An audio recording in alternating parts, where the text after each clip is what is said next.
Buenos días, bienvenidos a un nuevo capítulo del podcast Rompiendo el Silencio.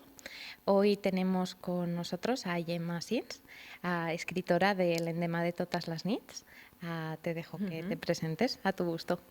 Pues bueno, sobre todo muy contenta de estar aquí en este podcast y presentarme, pues mira, es difícil presentarse, porque Sí. tienes que hacer como un resumen de qué, ¿no? Y qué mirada. Pues en este momento diría que soy profesora de física y química en un instituto público de secundaria y bachillerato, porque yo soy licenciada en física, pero siempre he escrito. Y entonces también ahora me definiría como escritora, aunque me ha costado el llamarme a mí escritora, ¿no? El decirme soy escritora. Pero sí, y de esto ya hablaremos después, ¿no? Pero escribo y además soy maestra de escritura del recorrido de novela, y después también he hecho un curso para supervivientes de abuso sexual, aplicando la escritura al dar voz, ¿no? Al escribir nuestra historia desde la escritura. Qué guay. Sí que al final yo me escaqueo del trabajo de presentarse, ¿no? Os lo pongo a vosotros, sí. Así que yo de eso sí que me escaqueo un poco. Pues hablámonos un poquito del libro, del L'endemà de totes les nits, sobre qué trata y cómo fue. Pues bueno, este libro, esta novela, la verdad es que yo, como te he dicho antes, siempre he escrito. Lo que pasa es que para mí la escritura siempre ha sido un espacio seguro, ¿no? Siempre fue un espacio donde vaciar las cosas que en ese momento me pasaban, ¿no? Los malestares de la vida, todo lo que no podías explicar a alguien, pues iba allá, ¿no? A la hoja en blanco. Hasta que me pongo a estudiar la carrera, la parte de la ciencia, ¿no? Invade pues todo lo que es el tiempo, pero también el estudio, ¿no? Todas las energías van a esta parte, ¿no? Y después llega un momento en el que esta parte de la escritura se vuelve a imponer y sale como una necesidad. Yo necesitaba recuperar mi parte de escritura, pero quería ampliar también, ¿no? Y entonces me apunté, bueno, aparte es que yo también siempre he tenido como una creencia de que yo no tenía imaginación. Por tanto, como siempre he escrito para mí, siempre pensaba, pues no puedo o no sé escribir y no puedo, ¿no? Escribir otras cosas que no sea lo que me pasa a mí. Y estaba un poco cansada y quería, ¿no? También explorar. Y me apunté a un curso de escritura creativa para demostrarme a mí misma que no tenía imaginación y que por tanto ya lo dejaba estar, me dedicaba a otras cosas, ¿no? Al macramé, a lo que sea, pero escribir no. Sí. Y entonces en este curso fue como el abrir una puerta a la escritura desde otro punto y desde verme capaz, ¿no? Y desde, más que verme capaz, el sentir de, yo quiero hacer esto, ¿no?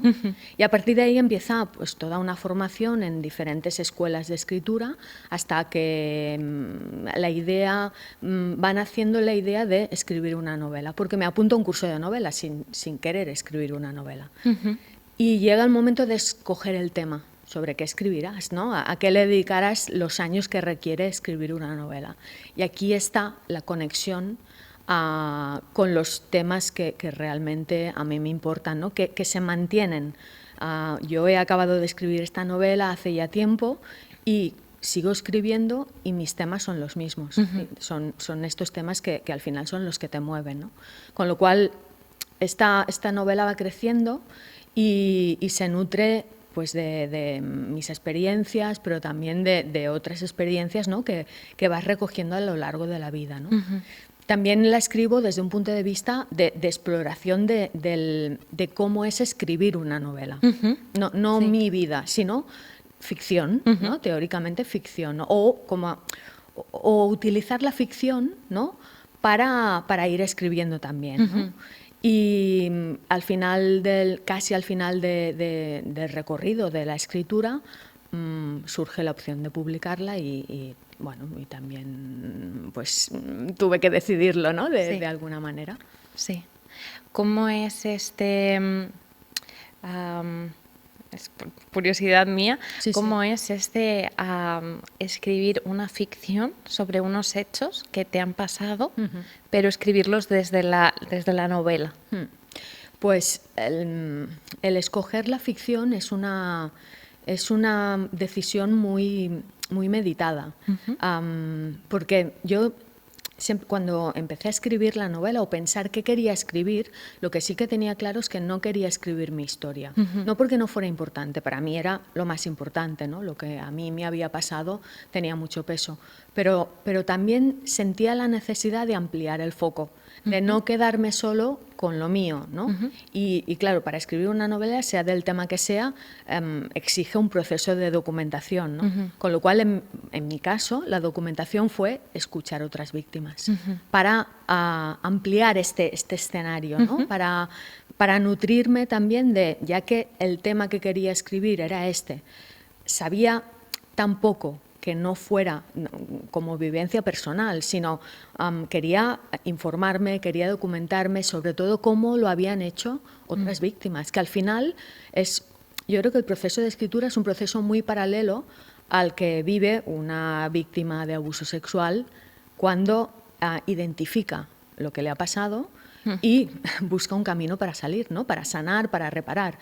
En mi caso, el proceso fue muy a la par, en el sentido de que hubo unas ciertas decisiones, como por ejemplo el escoger la ficción como género anfitrión, porque a mí este concepto lo escuché hace poco y pensé, realmente es así, la ficción es el género anfitrión porque cubre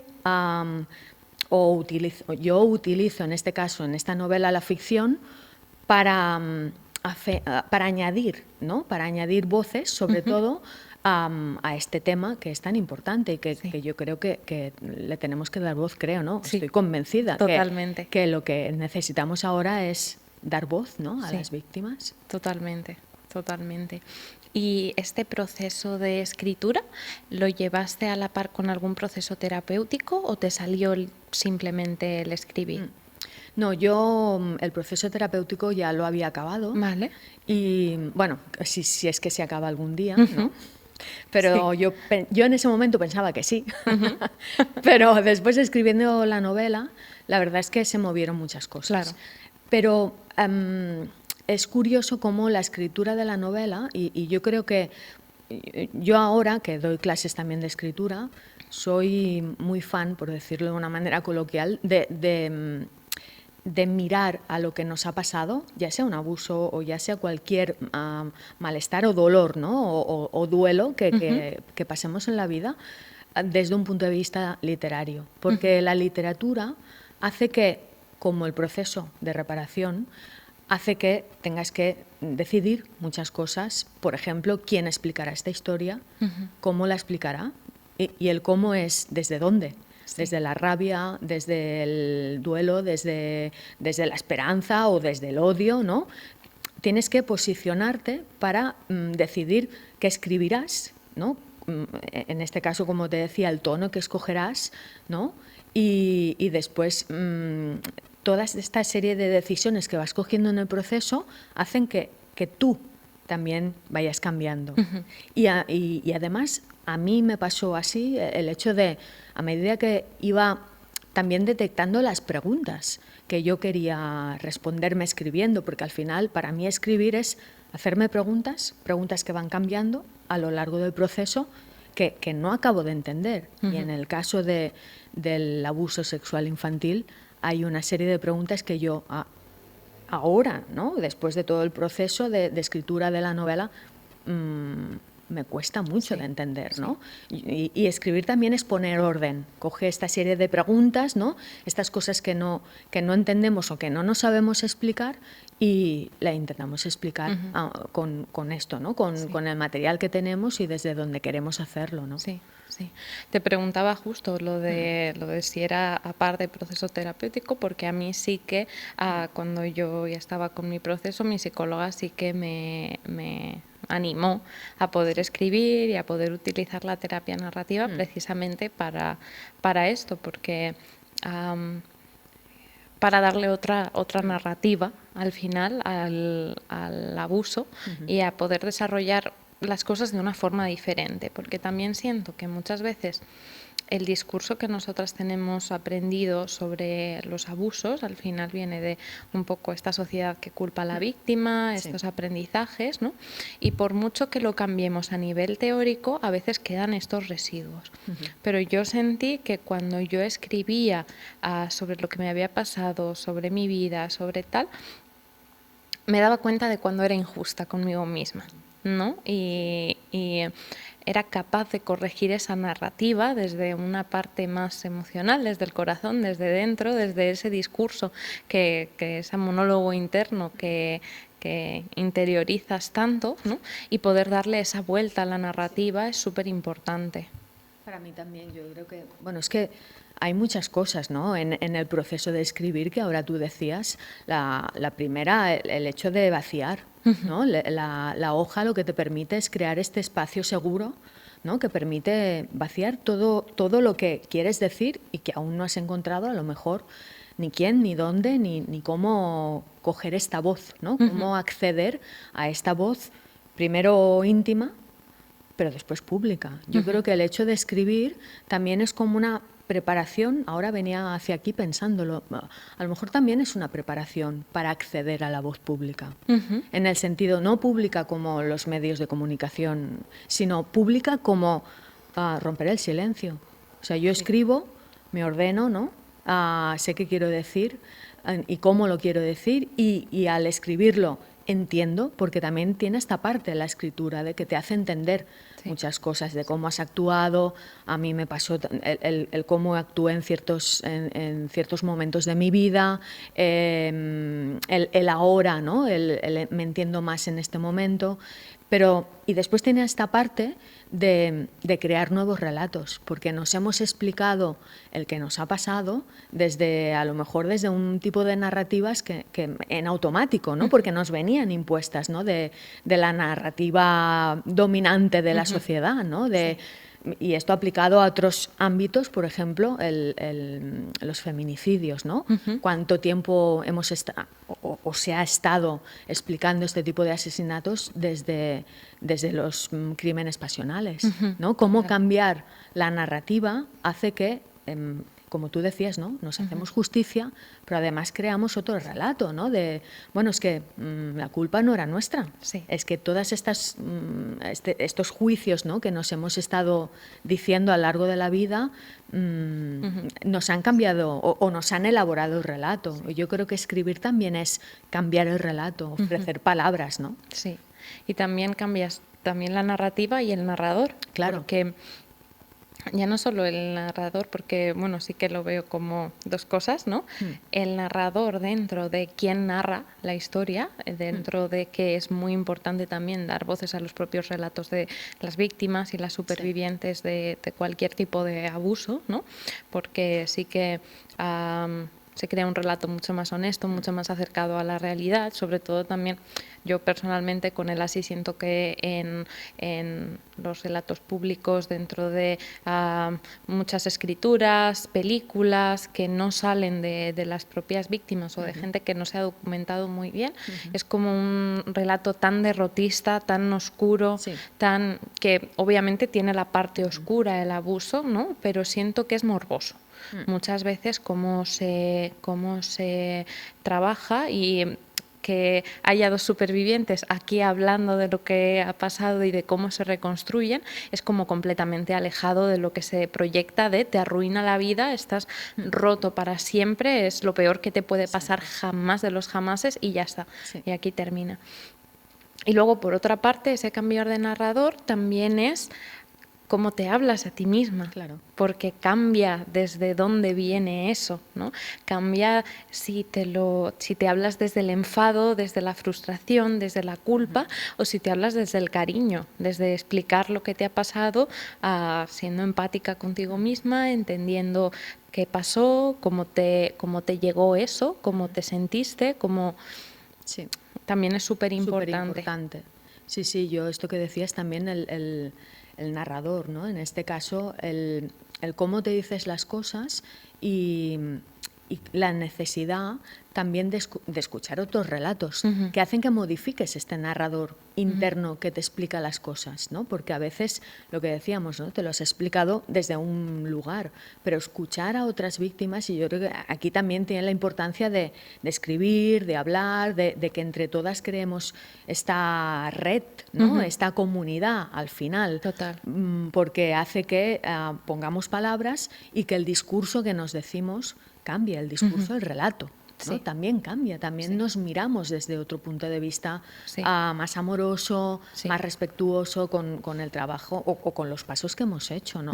Y eso también es muy importante en el proceso. Al final, el toparte con otras narrativas y otras personas que salen un poco de ti y de esos sentimientos que se cultivan tanto y que al final, hasta que no rompes el silencio, hay un caldo de cultivo para la autoflagelación, el odio, la culpa, grandísimo, ¿no? Y también el poder dar con otras personas a las que nunca les dirías lo que te estás diciendo a ti misma, hace que cambie eso, porque ves a una persona al lado y nunca se te ocurriría decirte, ya, pero tú luego hiciste no sé qué. En la vida se te ocurriría, pero a ti te lo dices. Entonces, el poder darte cuenta de que a otra persona nunca se lo dirías porque no lo crees, también esa narrativa permite cambiártela. Sí. Sí, y yo creo que de lo que decías también hay una cosa importante que yo me he dado cuenta escribiendo, que es el hecho de esta visión que tenemos de las víctimas aún, ¿no? La sociedad tiene aún puesto en las víctimas una serie de prejuicios. Sí. Que es esto, ¿no? Cómo las miramos, ¿no? Como una víctima es muy difícil que rompa el silencio si piensa en cómo la tratará la sociedad, la familia, ¿no? Si estamos hablando de un abuso intrafamiliar, más complicado aún, ¿no? En el sentido de cómo acogerán este relato la familia. Si ya pensamos en la sociedad, toda la serie de prejuicios que caen sobre la víctima aún, ¿no? Y yo esto también era una cosa que me interesaba mucho y que le daba muchas vueltas cuando escribía. Cómo poder romper un poco esta visión que tenemos, ¿no? de las víctimas y estas preguntas que aún ahora, que ya se habla un poco más, ¿no? de este tema, pero aún siguen habiendo estas preguntas de, sí, pero ¿y por qué no habló? ¿No? ¿Por qué tardó 20 años en hablar? O sí, pero ¿qué te han hecho? ¿No? Que es no entender qué es el que le ha pasado a esta persona, ¿no? Con lo cual yo creo que también el dar voz a otras personas, el acceder a esta voz, el crear comunidad y en el caso de la escritura yo creo que la literatura tiene este ritmo, ¿no? tan lento que permite que cuando tú escribes, ¿no? y cuando lees el relato de otro te puedas poner en su lugar, ¿no? Yo creo que la literatura es empatía y la escritura es empatía, con lo cual nos permite eso, un poco ir rompiendo todas estas creencias que aún tenemos, ¿no? sobre el que suponemos que le ha pasado a alguien cuando vive esto. Sí, y a través de la literatura y de las narrativas de supervivientes también se rompe un poco con ese estigma de víctima, ¿no? Porque te das cuenta de que una víctima es un adjetivo temporal que tienes porque alguien ha ejercido violencia sobre ti. Es lo único que es ser. Pero claro, tiene un peso a nivel social y tiene ese imaginario de... tiene ese doble filo, ¿no? De lo que tienes que ser y lo que tienes que sufrir. Para ser víctima tienes que ser una persona, sobre todo las mujeres, una persona completamente dócil, completamente machacada, que ya no te, o sea, que nunca has luchado de vuelta, que nunca has hecho nada malo, que tal. Y por otra parte, tienes que sufrir terriblemente para ser una víctima. Y muchas veces eso no se da así. Obviamente lo sufres, pero puedes no identificar ese sufrimiento como ese que imaginas que las víctimas tienen que pasar. Entonces, añade mucha dificultad a identificar lo que te ha pasado, porque esa etiqueta se te hace completamente ajena. Entonces también a través de la narrativa y conocer esas identidades, conocer al final los personajes, la complejidad de lo que es una persona que ha sufrido abuso o no, O cualquier o otra cualquier violencia. exacto, Sí. cualquier otra violencia, también ayuda mucho a poner pues esas luces y sombras también en esas personas víctimas, que no es un blanco o un negro, sino que... Ni hay un patrón, ¿no? Ni hay un prototipo de persona que yo pueda identificar por la calle, ¿no? Y decir, ah, vale, como cumple todos estos tics, ¿no? Pues entonces es víctima, si no, no. Pero tendemos a mirar las cosas un poco así, ¿no? Si es blanco o negro o es de un color u otro. Y hay muchos matices, ¿no? En las víctimas y en los agresores también. También tendemos ¿no? a calificar a las personas así, ¿cómo puede ser? ¿No? Y aquí entra todos los temas de credibilidad, ¿no? ¿Quién creemos más? ¿No? Si a la víctima, ¿qué ponemos más en cuestión delante de un relato, ¿no? de violencia? ¿A quién ponemos más en duda siempre? ¿No? ¿Cómo debería de ser un agresor? ¿no? Sí. Y yo creo que es importante, ¿no? Y cuanto más luces pongamos sobre y más diversidad, como en todos los temas, ¿no? de la sociedad, demos más colores al que puede ser vivir una violencia así, mucho mejor para entenderlo, porque no es tan matemático, ¿no? Y yo creo, y una de las cosas que a mí me ha pasado, por ejemplo, con la novela es esta reticencia, por ejemplo, a leer el libro por el tema.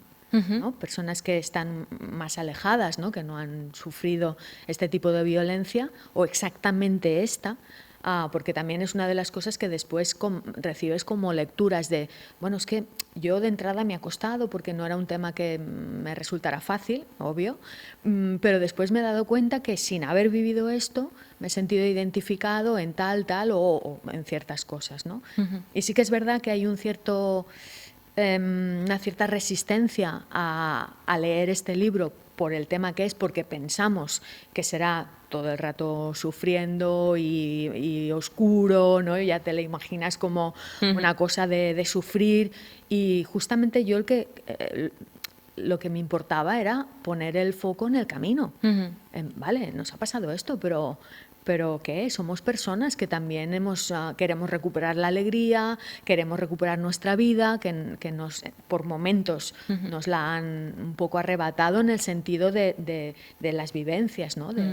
Y poner el foco en qué hacemos, ¿no? Y salir de este hoyo.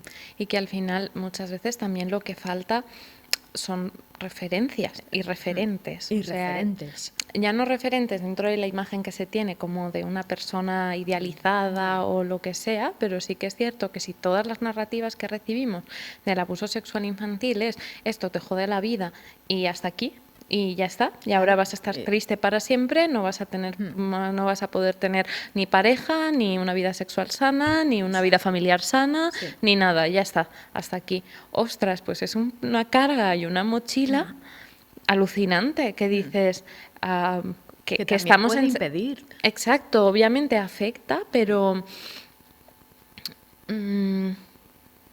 es eso, no dictamina que sea un sí o un sí, y el no tener una referencia que sea como, pues mira, hay personas que han sufrido abuso sexual infantil, han trabajado, ha sido un proceso doloroso, pero se puede recuperar todo. Y ya está. Y ya está. Y como cualquier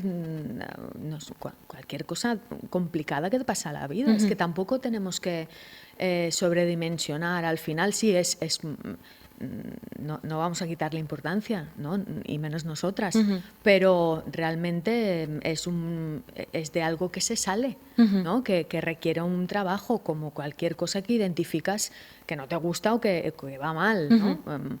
Con dimensiones, pero sí, también hay que dar este mensaje de sí, lo tenemos que mirar.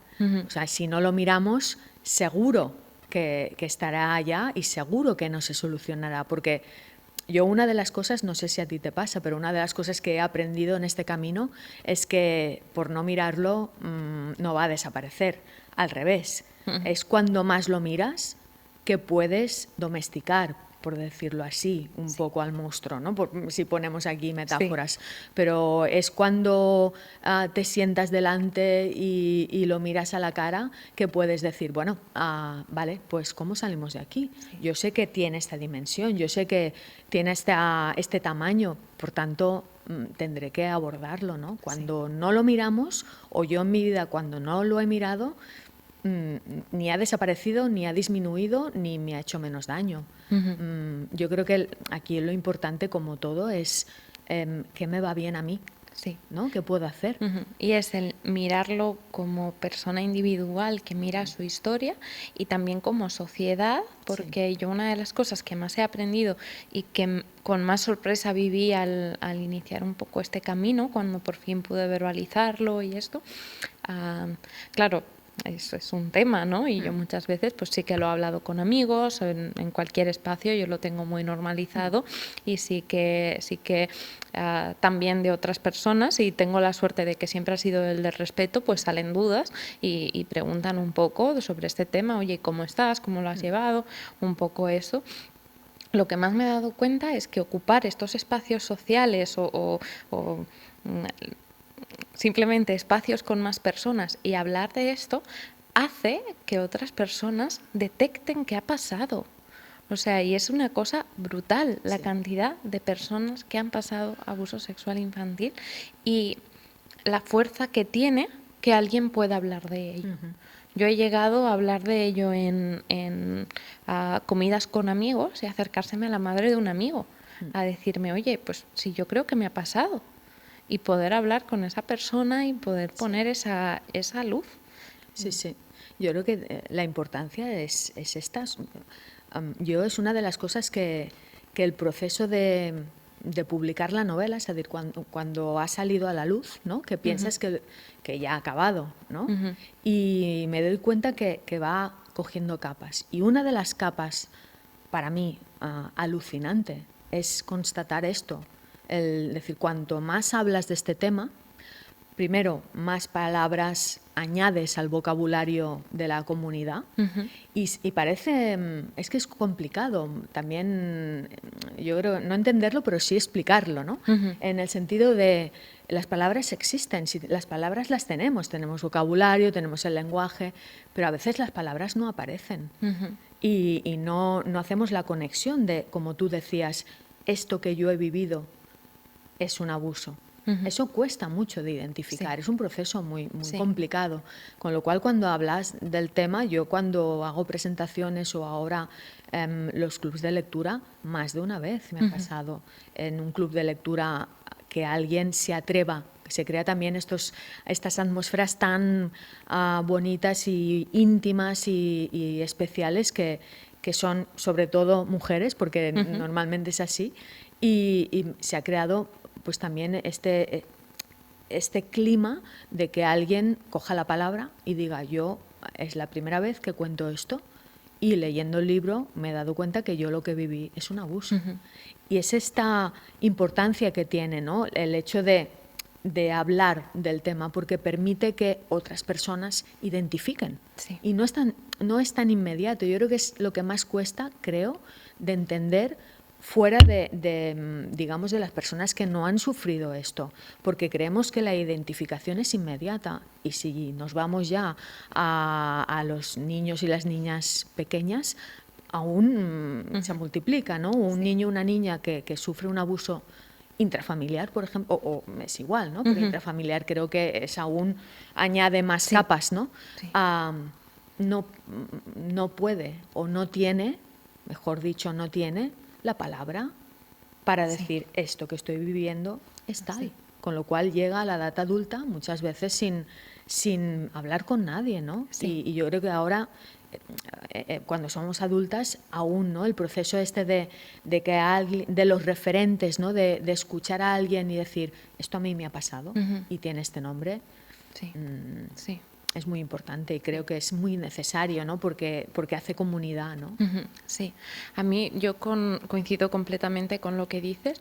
Siento que muchas veces a nivel cultural el abuso sexual infantil es un fantasma que nos acecha y que, claro, cuando lo piensas, realmente al final es el 20% de la población que ha sufrido esto, y donde más se da también es dentro de espacios con conocidos, familiares, cuidadores.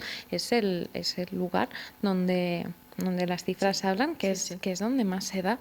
Entonces siento que muchas veces se crea como un fantasma de saber que estas cosas pasan porque nos las hacen saber de pequeñitos, así no se juega, siéntate bien, no, sobre todo a las mujeres, no enseñes las bragas, Claro. no donde sea, porque está ese peligro. Pero nunca se ponen palabras a lo que pasa. Entonces es como un fantasma que creo que por eso también crea este rechazo, incomodidad, bloqueo a la hora de acceder y de hablar con las supervivientes y de poder hablar, porque da mucho miedo poner palabras a que esto pasa, y que el lugar de familia a nivel cultural, lo que creemos que es la familia y toda esta seguridad que nos da, no lo es. No lo es, y hablar directamente de que esto pasa en las familias, en los lugares ámbito, íntimos, sí. en el vínculo de los pequeños con personas mayores. Entonces creo que da mucho miedo destapar eso, porque se mueven muchas cosas. Sí, yo estoy totalmente de acuerdo, y de hecho cuando decido escribir esta historia, creo que en el ámbito familiar, yo creo que es el núcleo del núcleo del tema que continúa siendo tabú. Para mí, aún ahora, y creo que vivimos en una sociedad que habla bastante en comparación con otras, pero aún así continúa siendo un tabú, y la dificultad está también cuando hablamos del abuso dentro de la familia, por esto, porque dinamita esta institución, ¿no?, intocable que ha sido la familia durante tanto tiempo. Esto de una parte. Y después, por la otra parte, es el hecho de siempre volvemos a las narrativas, ¿no?, con las que hemos vivido. ¿Cuántas veces nos han dicho, sobre todo a las niñas, ¿no?, ves con cuidado, no vuelvas sola, todos estos mensajes, ¿no?, de miedo que nos han calado como mujeres, y nos hemos enfrentado al terror, ¿no?, de salir. Sí. Y además en estos mismos mensajes está ese fantasma, Claro. porque no te dicen a qué tienes que tener miedo. No. Nunca o sea, por lo menos a mí, es muy raro que una mujer, tu abuela, salgas con una falda y te digan, ten cuidado, no pases por este callejón, no te vayan a violar. No, la palabra nunca. Nunca sale. Y abuso menos. Exacto. No, es cuidado. Claro, cuidado a ver qué pasará. Exacto. ¿No? Bueno, ¿qué pasará? Claro, pero no hacía falta. Nosotras teníamos muy claro qué podía pasar.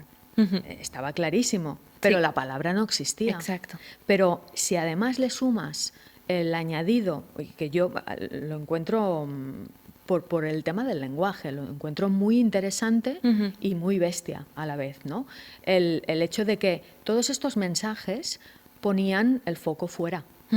El peligro venía de fuera, el agresor venía de fuera, ¿no? Ves con cuidado cuando sales, siempre, claro, asumiendo que dentro de casa era el lugar seguro, ¿no? Estarías protegida, resguardada.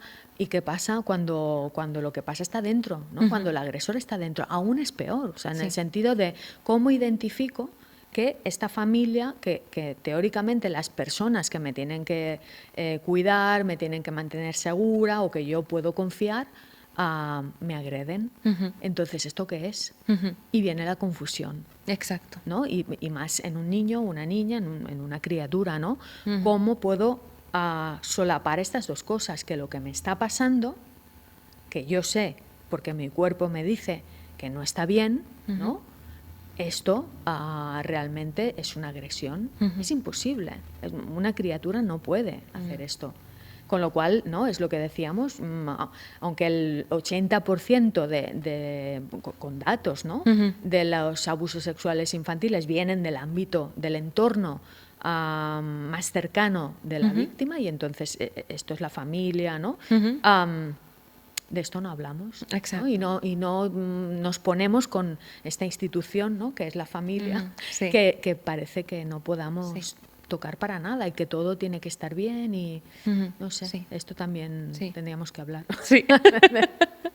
Sí, totalmente. Y además, lo que comentabas de esa contradicción para la criatura, para el niño o niña que sufre estos abusos, ¿no?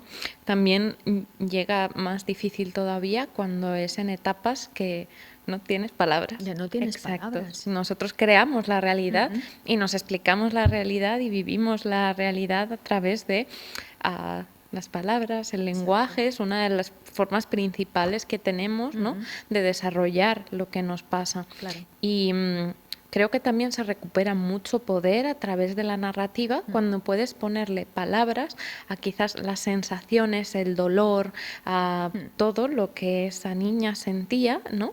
Y tú ahora sí que tienes las herramientas y es empoderador también decir, ahora sí que puedo darle sentido, hablar, explicar todo eso que ella no podía hacer, que no podía hacer yo cuando era una niña, porque no tenía las herramientas, tenía no las sabía, herramientas. no tenía la palabra. Sí, y eso para mí, yo el punto inicial de mi novela era el caos. El caos que deja a una criatura el hecho de sufrir esto y no tener palabras, porque no aparecen, ¿no?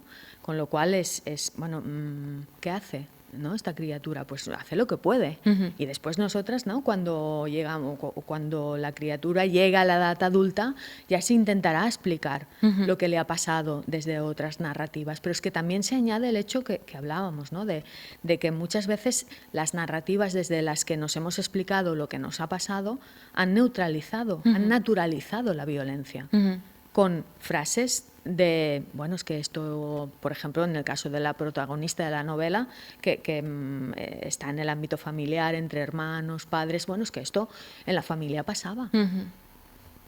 ¿Cómo que pasaba? Esto es normal, ¿no? Esto, y es una manera de normalizar cosas que desde ahora, ¿no? Y gracias a la creación de comunidad, de relato, de nuevos relatos, revisamos todos estos mensajes, ¿no? Toda esta narrativa y a mí me pone los pelos de punta, ¿no? El cómo hemos vivido de estas frases. Y cómo hasta que no compartes con otras personas y rompes este silencio, no ves que no es verdad, que es una narrativa que has construido y aunque fuera verdad, por mucho que pase en todas las familias, no está bien.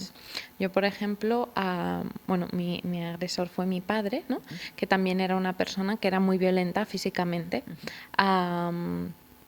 conmigo y una de las cosas con las que yo crecí era pensar que todos los padres pegaban a sus hijas. Yo estaba absolutamente convencida de que en todas las casas había violencia y no fue hasta que con 18 años, 17, 18 años sí que empecé a hablar con amigas, incluso con familiares, de decir, oye, claro, esto pasa y decirme, no. A mí mi padre nunca me ha puesto la mano encima. Bueno, recuerdo una vez que sí que de pequeña pues me pegó un azote, pero ya está, y además se disculpó conmigo y no tal, o no, que va, a mí nunca. Incluso teniendo ese feedback, yo pensaba, me están mintiendo. Claro, es verdad. Me están mintiendo porque quedar bien, ¿no quieren? Sí. Pero en realidad, ¿no? En realidad sí que pasa. Sí. Es curioso, ¿eh? Cómo normalizamos situaciones que no lo son, ¿no? Y yo creo que al revés, también desde el punto de vista de los agresores, cómo se quita importancia a cosas que tienen mucha, ¿no?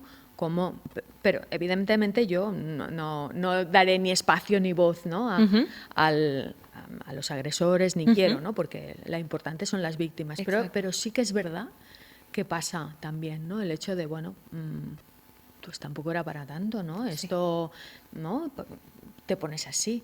Y al final nos toca, pues eso, ¿no? Acceder a la voz y lo que decías tú antes, ¿no? El hecho de escribir también hace que nos situemos en el lugar donde queremos estar, ¿no? Que hablemos, porque con las palabras, pues también con las palabras se agrede, las palabras también se puede ejercer violencia y con las palabras también se puede luchar contra esta violencia, con lo cual también es una herramienta, ¿no?, para ir desmontando todo este tipo de cosas que hemos creído que eran así desde hace tanto, ¿no? Sí, sí.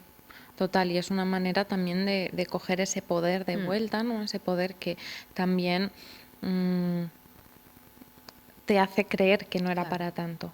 Te hace ese poder de que alguien te diga, bueno, no era para tanto, y te hace dudar de ti misma, dispersar ese poder y decir, no, sí era para tanto. Sí que era. Esto lo he sufrido y lo he sufrido yo y lo han sufrido todas estas personas.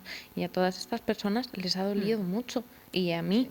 Y el poder decir, no tiene validez eso que me estás diciendo. No tiene ninguna validez porque yo he roto el silencio y he llegado a ver el daño que realmente esto hace. Y ya no te compro esa narrativa. Claro. Porque he podido desarrollar la mía y compartir la de otras personas. Claro. Y explicarlo, como tú decías también, desde lo que cada una quiera explicar, ¿no? Desde el lugar que quiera explicar y desde la intimidad que quiera explicar. Y yo creo que también en el tema, aparte de desmontar, ¿no?, todos estos mensajes que nos pueden llegar desde fuera, desde alguien que no se puede poner en el lugar, porque es verdad que no existían muchos referentes para podernos poner, ¿no? Ahora, afortunadamente sí, pero desde alguien que se quiera poner en el lugar de víctima y quiera entender lo que le pasa, ¿no? Sí. Y no sé qué te iba a decir más, pero, pero iba por ahí.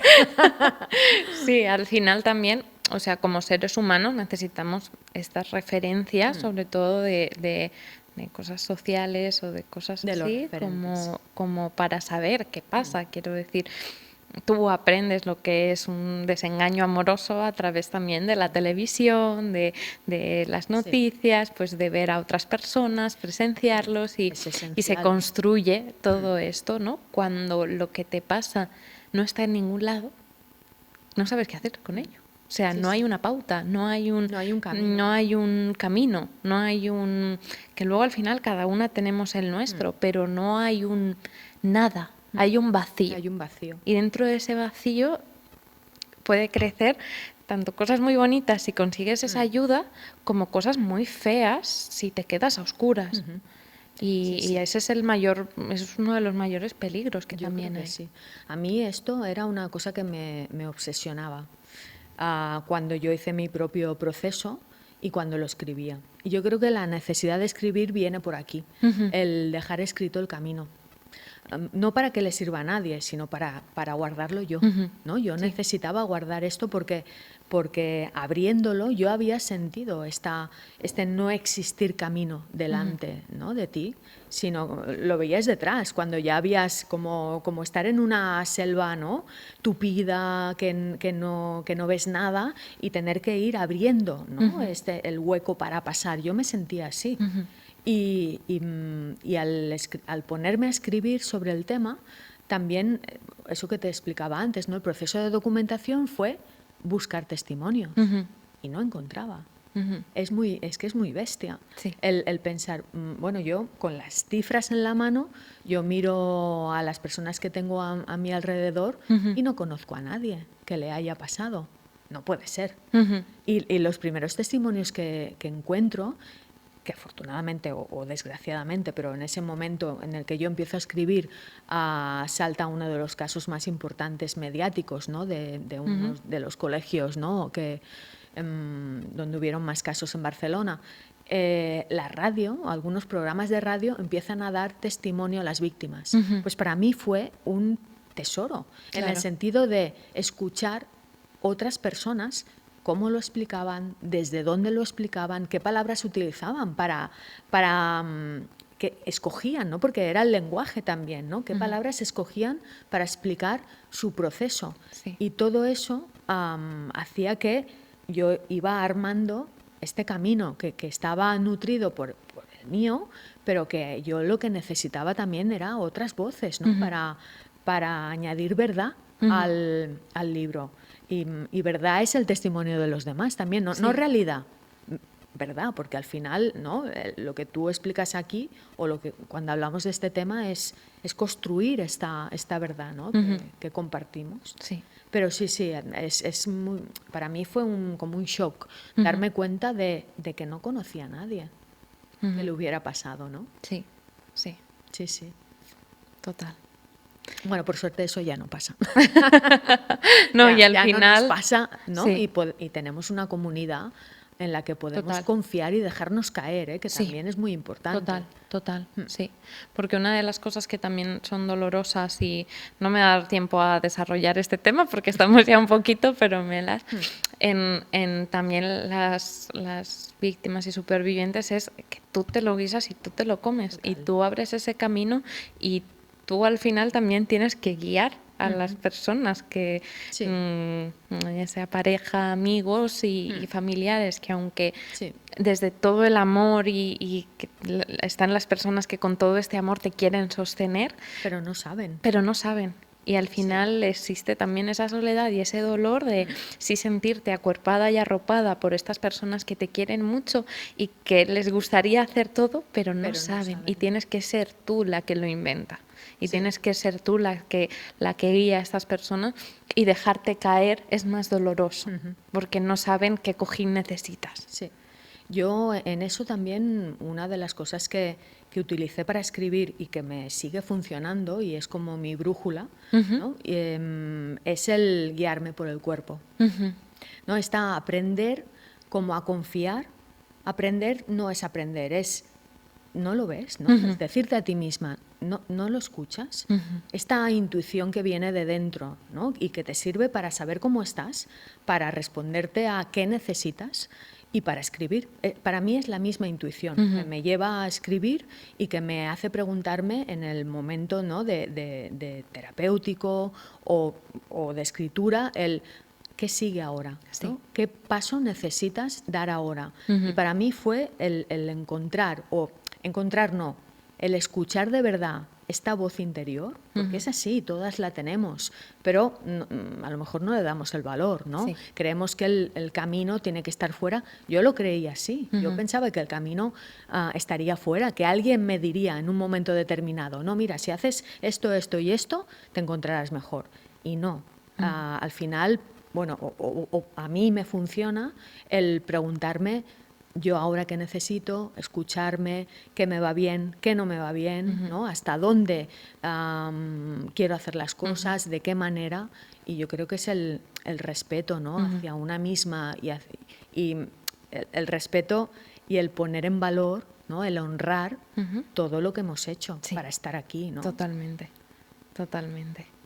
Así que, bueno. Pues ya estamos en la hora. Sí.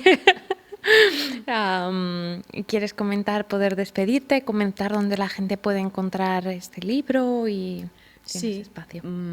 Pues el libro lo pueden encontrar en librerías. Yo prefiero que la gente vaya a librerías, a la que tenga en su barrio, ¿no? A la que confíe, a la que le guste más. Y como último recurso a Amazon, pero preferiría que fueran en librerías. Y bueno, publicado a la Magrana, está en catalán. Y bueno, para mí es también un proceso de reparación, porque yo ahora lo miro, lo tengo en la mano, ocupa un espacio, ¿no? Que no puedo ocupar otro, ¿no? Es el espacio del libro, pero además lo miro y pienso, ostras, qué bonito, ¿no? Total. Y esto es reparador, ¿no? El poder hacer de algo muy doloroso una cosa de la que te sientes orgullosa, de la que yo lo leo y me siento bien, ¿no? Y bien como, ostras, sí, es mío. Es mío, me gusta cómo ha quedado, es lo que yo quería decir, cómo lo quería decir, ¿no? Todo ha ido como en un conjunto, todo forma un conjunto precioso, ¿no? Qué guay. Para mí es reparador y yo creo que el arte y en particular la escritura tiene este poder.